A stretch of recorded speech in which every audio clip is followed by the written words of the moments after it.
நம்ம தமிழக பிளேயர் சாய் சுதர்ஷன் அதே போல 14 வயது சிறுவரான சூரியவன்ஷி வைபவ் இரண்டு பேருக்கும் இடையே நேற்று நடந்த ஆசிய கோப்பை ஆட்டத்துல நடந்த முதல் இதன் காரணமா நடுவுல சிக்கி சின்ன பின்னம் ஆன நம்ம இந்தியாவின் அண்டை நாடான நேபாள்.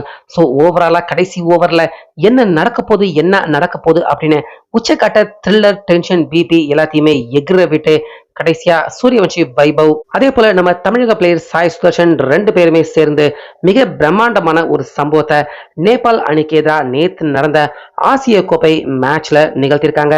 அதாவது ஆசிய கோப்பை ஆட்டங்களுக்கான வார்ம் அப் மேட்ச் தான் தற்போது துபாய், அபுதாபி அதே போல ஷார்ஜாவில் நடந்துகிட்டு இருக்கு. இப்படி இருக்க நேற்று ஷார்ஜாவில் நம்ம இந்தியா அதே போல நேபாள் இரண்டு அணிகளுமே மூன்றாவது வார்ம் அப் மேட்ச்ல ஷார்ஜா கிரிக்கெட் ஸ்டேடியத்துல இரண்டு அணிகளுமே மோதிருந்தாங்க. ஸோ இந்த மேட்ச்ல கேப்டனாக சாய் சுதர்ஷன் அவர் தான் செயல்பட்டிருந்தாரு. ஏன்னா ஆயுஷ் மாத்திரை இந்த மேட்ச்ல அவர் விளையாடல. ஸோ அதனால கேப்டன் பதவி நம்ம தமிழக பிளேயர் சாய் சுதர்ஷன் அவருக்கு தான் தரப்பட்டிருந்தது. ஸோ டாஸ் அப்ப அவரால் டாஸ் ஜெயிக்க முடியல. நேபாள் கேப்டன் அவர் டாஸ் ஜெயிச்சு தேவையில்லாம ஒரு முட்டாள்தனமான முடிவு, அதாவது நம்ம இந்தியாவை ஃபர்ஸ்ட் பேட்டிங் பண்ண வச்சுட்டாங்க. கடந்த சமீப காலங்கள்ல சூரியவன்ஷி வைபவ் அதே போல சாய் சுதர்ஷன் ரெண்டு பேருமே எதிரணி மிகப்பெரிய பலமான அணியாக இருந்தாலும் இரண்டு பேருமே எதிரணிகளை கதற விட்டுருக்காங்க சமீபத்திய நாட்கள்ல. சோ அந்த ரெக்கார்ட் ஸ்டாட்டிக்ஸ் எதுவுமே நேபாள் கேப்டன் அவருக்கு தெரியாது போல இருக்கு. தேவையில்லாம டாஸ் ஜெயிச்சு நம்ம இந்தியாவை ஃபர்ஸ்ட் பேட்டிங் பண்ண அழைச்சிருக்காங்க. ஸோ இப்படி இருக்க சூரியவன்ஷி வைபவ் அதே போல சாய் சுதர்ஷன் ரெண்டு பேருமே தான் ஓபனர்களாக இறங்கியிருந்தாங்க.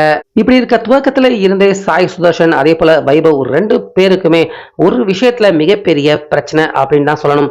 ஏன்னா ஆரம்பத்துல ஸ்ட்ரைக் எடுத்துக்கிட்டது வைபவ் கிடையாது, சாய் சுதர்ஷன் அவர் தான் ஸ்ட்ரைக் எடுத்துக்கிட்டு ஃபர்ஸ்ட் ஓவர் ஃபர்ஸ்ட் பால்ல இருந்தே நேபாள் போலர்கள் எல்லாரையுமே பொழந்து கட்ட ஆரம்பிச்சிட்டாரு. இதனால ஃபர்ஸ்ட் ஓவர் முடிகிறப்ப 26 ரன்கள் எடுத்திருந்தாங்க நம்ம இந்திய அணி. ஆனா அதுக்கு அடுத்த இரண்டாவது ஓவரை ஃபுல்லா தன்னுடைய கட்டுப்பாட்டுக்கு உள்ள வச்சுக்கிட்டு விளையாண்ட சூரியவன்ஷி வைபவ் அந்த ஓவர்ல 32 ரன்கள் அடிச்சாரு. அதாவது 4 சிக்ஸர்கள் 2 பவுண்டரிகள் அடிச்சாரு. அதனால 32 ரன்கள் ஒரே ஓவர்ல வைபவ் கன்சீட் பண்ணியிருந்தாரு. இப்படி இருக்க மூணாவது ஓவர்ல மீண்டும் ஸ்ட்ரைக்குக்கு வந்த சாய் சுதர்ஷன் அவருடைய பங்குக்கு அவர் அடிக்க, அதுக்கப்புறமா நான்காவது ஓவர்ல இந்த பக்கம் சூரியவன்ஷி வைபவ் அவர் அடிக்க, இரண்டு பேருமே மாத்தி நீயா நானா அப்படின்னு மாத்தி நேபாள் அணியின் போலர்களை கதற விட ஆரம்பிச்சிட்டாங்க. இதன் காரணமா பவர் பிளே முடிகிறப்ப இந்திய அணியின் ஸ்கோர் 6 ஓவர் தான் வீசியிருந்தாங்க. ஆனா இந்திய அணியின் ஸ்கோர் ஓவருக்கு 20க்கும் அதிகமான ரன்கள் எடுத்ததால 149 ரன்கள், ஜஸ்ட் ஒரு ரன் எடுத்திருந்தா பவர் பிளே முடிகிறப்ப 150 கம்ப்ளீட் ஆயிருக்கும். 149 ரன்களை நம்ம இந்தியா எடுத்திருந்தாங்க. சோ உலக கிரிக்கெட் T20 வரலாற்றிலேயே 149 ரன்கள் பவர் பிளே முடியறப்ப அப்படிங்கிறது யாருமே எதிர்பார்க்காத மிகப்பெரிய ஒரு ஹையஸ்ட் ஸ்கோர் தான் இது. அதே போல இரண்டு பேருடைய ஸ்கோர் எடுத்துக்கிட்டோம்னா வைபவ் 82, சாய் சுதர்ஷன் ஒரு 66 ரன் எடுத்திருந்தாரு. ஒரு ரன் எக்ஸ்ட்ரால வந்திருந்தது, அவ்வளவுதான்.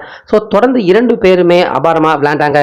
அதாவது பெருசா ரெண்டு பேருமே சிங்கிள்கள் டபுள்கள் எடுக்காம நின்ற இடத்துல நின்றுகிட்டு எனர்ஜியை பெருசா வேஸ்ட் பண்ணாம போட்டா 4ஆ 6ஆ அப்படின்னு எல்லாருமே பாக்குற மாதிரி தான் இந்த வார்ம் அப் மேட்ச். ஷார்ஜாவில் நடந்த வார்ம் அப் மேட்ச் முக்கியமா இந்த மைதானம் ரொம்ப சின்ன மைதானமாக இருந்திருக்கு. அப்படிங்கிறதால சாய் சுதர்ஷன் அதே போல வைபவ் ரொம்ப ஈஸியா சிக்ஸர்களை அழகா கனெக்ட் பண்ணி தூக்கி கிரவுண்ட் வெளியே போய் பந்து விழற மாதிரி அடிச்சு விளாசித்தல 10 ஓவர் முடிகிறப்ப 224 ரன்கள் இந்திய அணியின் ஸ்கோராக இருந்துச்சு. இதுல வைபவ் ரொம்ப ஸ்பீடாகவே பார்த்தீங்கன்னா 9வது ஓவர்லயே வைபவ் அவருடைய செஞ்சுரியை கம்ப்ளீட் பண்ணாரு. கரெக்டா 10வது ஓவர் கடைசி பந்துல தான் சாய் சுதர்ஷன் அவரும் செஞ்சுரியை கம்ப்ளீட் பண்ண. இரண்டு பேர்ல இந்த மேட்ச்ல யாரு மிகப்பெரிய ஸ்கோர் அடிக்க போறாங்க அப்படின்னு இந்த போட்டி இரண்டு பேருக்கும் இடையே நடக்க ஆரம்பிச்சிருச்சு. அதாவது சாய் சுதர்ஷன் பெரிய ஸ்கோர் அடிக்க போறாரா இல்ல வைபவ் அடிக்க போறாரா அப்படின்னு இரண்டு பேருமே இவங்களுக்குள்ளேயே போட்டி அப்படிங்கிற மாதிரி தான் இந்த மேட்ச் ஆயிடுச்சு. இந்த பக்கம் நேபாள் போலர்கள் அவங்க கதறாங்க.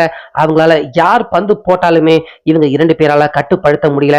ஸ்ட்ரைக்குக்கு சாய் சுதர்ஷன் வந்தா அவரும் அடிச்சு பொழந்து கட்டுறாரு. அதே போல வைபவ் அவர் வந்தா அவரும் விடுறதில்ல. பயங்கரமா சின்ன கிரவுண்ட் அப்படிங்கிறதால சிக்ஸர்களை அசால்ட்டா பறக்க விடுறாங்க. இதனால நேபாள் போலர்கள் அவங்களுக்கு ஒண்ணுமே புரியல. சோ இப்படி இருக்க தொடர்ந்து அபாரமா விளையாண்ட வைபவ் சாய் சுதர்ஷன் 15வது ஓவர் முடிகிறப்ப இந்திய அணியின் ஸ்கோர் 332. ஆனா இரண்டு பேருடைய ஸ்கோர் பாத்தீங்கன்னா வைபவ் இந்த பக்கம் 150 கம்ப்ளீட் பண்ணி 200 நோக்கி போயிட்டு இருக்காரு. சாய் சுதர்ஷன் 142 இருந்தாரு. இதன் காரணமா இன்னும் கடைசி 5 ஓவர் தான் இருக்கு. யாரு டபுள் 100 அடிக்க போறாங்க அப்படிங்கிற போட்டியே 2 பேருக்கும் இடையே நிலவ ஆரம்பிச்சிடுச்சு. ஆனா கடைசி 4 ஓவர்ல ஃபீல்டர்கள் எல்லாரையுமே கடைசியா பவுண்டரி லைன்ல கொண்டு போய் வரிசையா கேப்டன் நிக்க வச்சிட்டாரு. இதனால பெருசா பவுண்டரிகள் கடைசி 4 ஓவர்கள்ல கட்டுப்படுத்தப்படும் அப்படின்னு பார்த்தா இந்த பக்கம் சாய் சுதர்ஷன் 16வது ஓவரை கரெக்டா அவர் கையில வச்சுக்கிட்டாரு. 16வது ஓவர்ல 5 சிக்ஸர்களை அடிச்சு ஒரே ஒரு பால் மட்டும் மிஸ் ஆயிடுச்சு, டாட் பால் ஆயிடுச்சு.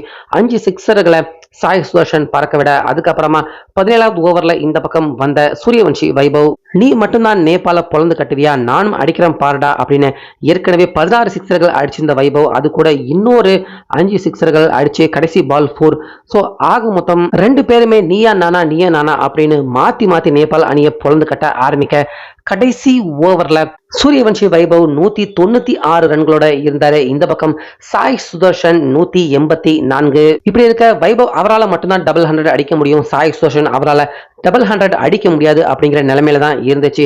ஆனாலுமே வைபவ் ஃபர்ஸ்ட் பால்லையே பாத்தீங்கன்னா ஒரு மிகப்பெரிய பவர்ஃபுல் ஸ்ட்ரெயிட் டிரைவ்ல 4 அடிச்சு அவருடைய 200 கம்ப்ளீட் பண்ணிட்டு அடுத்த பாலை சிங்கிள் எடுத்து சாய் சுதர்ஷன் அவருக்கு கொடுத்துட்டாரு. ஸோ டபுள் 100 அடிக்கிறதே பெரிய விஷயம். ஆனாலுமே டபுள் 100 அடிச்சுட்டு மறு முனையில இருக்கிற நம்ம தமிழக பிளேயர் சாய் சுதர்ஷன் அவரும் டபுள் 100 அடிக்கணும் அப்படின்னு அவருக்கு சிங்கிள் எடுத்து ஸ்ட்ரைக் கொடுத்துட்டாரு சூரியவன்ஷி வைபவ். இதனால வைபவ் அவருடைய ஸ்கோர் பாத்தீங்கன்னா கரெக்டா 201 ரன்னாக இருந்துச்சு.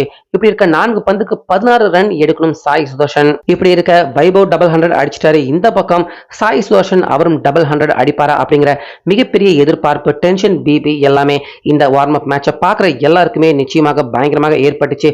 ஸோ இப்படி இருக்க ஃபர்ஸ்ட் பாலே பார்த்தீங்கன்னா அந்த போலர் பர்ஃபெக்டான ஒரு யார்கர் போட்டாரு. ஆனாலுமே சாய் சுதர்ஷன் அந்த பாலை அப்படியே பேட்டை படுக்க வச்சு பேக்ல தட்டி விட ரொம்ப ஈஸியா அந்த பால் பின்பக்கமா ரொம்ப ஃபாஸ்டா 4 ஓடி போயிடுச்சு. இப்படி இருக்க 4வது பந்துல ரொம்ப அழகா ஃபுல் டாஸ் பால் அதை ஹாஃப் சைட்ல கட் தட்டி விட்டு அந்த பால் சிக்ஸர் போக கடைசி 2 பந்துக்கு 6 ரன்கள் தேவைப்பட்டிருந்தது. சாய் சுதர்ஷன் பெருசா டென்ஷன் எதுவுமே எகிர விட்டுக்காம 5வது பந்துலயே ஈஸியா ஒரு சிக்ஸர் அடிச்சிட்டாரு. கடைசி பால் இன்னொரு 4. ஸோ ஆக மொத்தம் கடைசி ஓவர்லயே பாத்தீங்கன்னா 2 பேருமே ரொம்ப அழகா அவங்களுடைய டபுள் 100 2 பேருமே கம்ப்ளீட் பண்ணிட்டாங்க. கடைசி ஓவர்ல வைபவ் அடிச்சிருவாரு, சாய் சுதர்ஷன் அடிக்க முடியாது அப்படிங்கிற டென்ஷன் பரபரப்பு ஏற்பட்டுச்சு. ஆனாலுமே வைபவ் சாய் சுதர்ஷன் அவருக்கு சான்ஸ் கொடுத்ததால இந்த மேட்ச்ல சாய் சுதர்ஷன் அவரும் கடைசி நேரத்துல ஒரு மாதிரி விளையாண்டு டபுள் 100 அடிச்சிட்டாரு. ஆரம்பத்துல இருந்தே 2 பேருமே நீயா நானா அப்படின்னு 2 பேருமே போட்டி போட்டு இந்த மேட்ச் பாத்தீங்கன்னா நம்ம இந்தியா நேபாள் அணிக்கு எதிராக நடந்த மேட்ச் மாதிரி இல்ல, வைபவ் சாய் சுதர்ஷன் இவங்க 2 பேருக்கும் இடையே நடந்த மோதல் சண்டை மாதிரி தான் இந்த மேட்ச் இருந்துச்சு. ஆரம்பத்துல இருந்தே நீயா நானா அப்படின்னு தான் 2 பேருமே மாறி மாதிரி ஸ்கோர்களை அடிச்சிட்டாங்க. இதனால இந்திய அணியின் ஸ்கோர் பாத்தீங்கன்னா கடைசியா 20 ஓவருக்கு 421 ரன்கள் எடுத்திருந்தாங்க. முக்கியமா ஒருத்தர் கூட அவுட் ஆகல. சாய் சுதர்ஷன் அதே போல வைபவ் 2 பேருமே தான் ஓபனராக இறங்கினாங்க. 2 பேருமே கடைசி வரைக்கும் நின்று விளையாண்டு நேபாள் அணியை பொழந்து கட்டிட்டாங்க. முக்கியமா ஷார்ஜா கிரிக்கெட் ஸ்டேடியம் ஒரு சின்ன கிரிக்கெட் ஸ்டேடியம் அப்படிங்கறதால அதை கரெக்டா கனெக்ட் பண்ணிக்கிட்டு 2 பேருமே ரொம்ப அசால்ட்டா வந்த பால் எல்லாத்தையுமே சிக்ஸர்களை பறக்க விட்டதால 2 பேரால அவுட் ஆகாம இந்த மிகப்பெரிய பிக் ஸ்கோர் அடிக்க முடிஞ்சது அப்படின்னு இந்த மேட்ச் பார்த்த கிரிக்கெட் எக்ஸ்பர்ட்டுகள் சொல்றாங்க. சோ ஆக மொத்தம் நடுவுல வந்து சிக்கி நேபாள் அணி இந்த மேட்ச்ல அவங்க சின்ன பின்னம் ஆகப்பட்டிருக்காங்க. போலர்கள் எல்லாருடைய அவங்களுடைய ரெக்கார்ட் ஸ்டாட்டிக்ஸ் எதுவுமே பாத்தீங்கன்னா இந்த மேட்ச்ல நம்ம இந்தியா முன்னாடி செயல்படல. சோ தொடர்ந்து இந்த ரன்னை சேசிங் பண்ண வந்த நேபாள் அணி சொல்லவே தேவையில்ல, அவங்க ஒரு கத்துக்குட்டி டீம் அப்படிங்கறத தெள்ள தெளிவாக நிரூபிச்சிட்டாங்க. 9வது ஓவர்லயே எல்லா விக்கெட்டையுமே இழந்து 63 ரன்னுக்கு எல்லா விக்கெட்டையுமே நேபாள் அணி இழந்துட்டாங்க. ஆனாலுமே சூரியவன்ஷி வைபவ் அவங்களுடைய இந்த அபாரமான பேட்டிங் 2 பேருமே போட்டி போட்டுக்கிட்டு நேபாள் அணிக்கு எதிராக நடந்த இந்த மேட்ச் இவங்க 2 பேருடைய கேரியரை கண்டிப்பா பயங்கரமா மேல உயர்த்தி கொண்டு போகக்கூடிய ஒரு செமையான வார்ம் அப் மேட்ச் இது அப்படின்னே சொல்லலாம்.